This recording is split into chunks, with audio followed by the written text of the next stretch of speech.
నమస్తే friends, welcome to my channel. ఈరోజు వీడియోలో టమాటా ఎండు చేపల కర్రీని ఎలా ప్రిపేర్ చేసుకోవాలో చూద్దామండి. ఎలాంటి మసాలాలు లేకుండా చాలా సింపుల్గా చాలా టేస్ట్గా ప్రిపేర్ చేసుకోవచ్చు. దానికోసం ఇక్కడ నేను ఒక ఎండు చేపను తీసుకొని తలాతోక తీసేసి ఈ విధంగా చిన్న చిన్న ముక్కలుగా కట్ చేసుకొని గోరువెచ్చని నీళ్ళలో వేసుకొని ఈ విధంగా రుద్దుకుంటే మనకు పైన పొట్టు అనేది ఈజీగా ఊడొచ్చేస్తుందండి. కొంతమంది రాయి మీద రుద్దుతూ ఉంటారు. అలా కాకుండా ఈ విధంగా గోరువెచ్చని నీటిలో ఒక 5 నిమిషాలు పెట్టుకొని ఈ విధంగా చేతితో రుద్దినట్లయితే దానిపైన ఉన్న తెల్ల పొట్టు అనేది ఈజీగా వచ్చేస్తుంది. చూడండి, ఇక్కడ వీడియోలో చూపిస్తున్న విధంగా ఈ విధంగా రుద్దుకున్నట్లయితే మనకు చేపలు అనేవి చక్కగా క్లీన్ అవుతాయి. ఇందులో ఉన్న నీటిని పారబోసి మరలా వాటర్ని వేసుకొని 2-3 సార్లు శుభ్రంగా కడుక్కోవాలి. ఈ విధంగా కడుక్కోవడం వల్ల మనకు ఈ చేప ముక్కలు అనేవి క్లీన్ అవుతాయి. ఈ విధంగా వాటర్తో 2-3 సార్లు శుభ్రంగా కడుక్కొని ఒక గిన్నెలోకి వేసుకోవాలి. చూడండి, వీడియోలో చూపిస్తున్న విధంగా మనకు చేప ముక్కలు అనేవి చక్కగా ఈ విధంగా తెల్లగా క్లీన్ అయ్యాయి. ఇప్పుడు ఈ విధంగా క్లీన్ చేసుకున్న వాటిని ఒక గిన్నెలోకి వేసుకొని పక్కన పెట్టుకోవాలి. ఇప్పుడు కర్రీ ప్రిపేర్ చేసుకోవడం కోసం స్టవ్ వెలిగించుకొని స్టవ్ పైన బాండి పెట్టుకొని అందులో ఒక 2 టేబుల్ స్పూన్ల ఆయిల్ని వేసుకొని ఆయిల్ వేడయ్యాక మనం ముందుగా శుభ్రం చేసి పెట్టుకున్న ఎండు చేప ముక్కలను వేసుకొని కొద్దిగా పసుపు కూడా వేసుకొని ఆయిల్లో ఒక 2 నిమిషాలు ఫ్రై చేసుకోవాలి. ఫ్లేమ్ని మీడియంలో పెట్టుకొని ఫ్రై చేసుకోవాలి. ఈ విధంగా ఫ్రై చేసుకోవడం వల్ల ఈ చేప ముక్కలు అనేవి నీచు వాసన లేకుండా ఉంటాయి.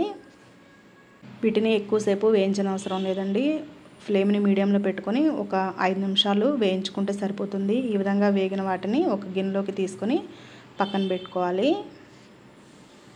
అదే ఆయిల్లో ఒక టేబుల్ స్పూన్ ఆయిల్ని వేసుకొని ఉల్లిపాయ ముక్కలు, పచ్చిమిర్చి ముక్కలు వేసుకోవాలి. ఇక్కడ నేను ఒక 2 మీడియం సైజు ఉల్లిపాయ, 2 పచ్చిమిర్చి తీసుకున్నానండి.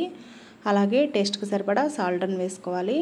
ఒక పావు స్పూన్ పసుపును వేసుకొని ఫ్లేమ్ని మీడియంలో పెట్టుకొని ఉల్లిపాయ ముక్కలు వేయించుకోవాలి. ఉల్లిపాయ ముక్కలు ఈ విధంగా వేగాక అందులో కొద్దిగా కరివేపాకును కూడా వేసుకొని ఒక 2 నిమిషాల పాటు ఫ్రై చేసుకోవాలి. తర్వాత ఒక 1/2 కేజీ టమాటాలు తీసుకొని ఈ విధంగా ముక్కలుగా కట్ చేసుకొని వేసుకోవాలి. ఫ్లేమ్ని హైలో పెట్టుకొని ఈ విధంగా గరిటతో కలుపుకొని మూత పెట్టుకొని 5 నిమిషాల పాటు హై ఫ్లేమ్లో కుక్ చేసుకోవాలి. మూత తీసి మధ్య మధ్యలో ఈ విధంగా కలుపుకుంటూ ఉండాలి. కొద్దిగా టమాటా ముక్కలు కుక్ అయిన తర్వాత ఫ్లేమ్ని మీడియంలో పెట్టుకొని మధ్య మధ్యలో ఈ విధంగా గరిటతో కలుపుకుంటూ కర్రీని కుక్ చేసుకోవాలి.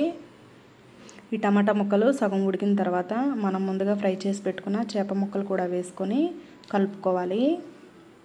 ఈ విధంగా కలుపుకున్న తర్వాత మూత పెట్టుకొని టమాటా ముక్కలు మెత్తగా మగ్గే వరకు ఈ కర్రీని కుక్ చేసుకోవాలి.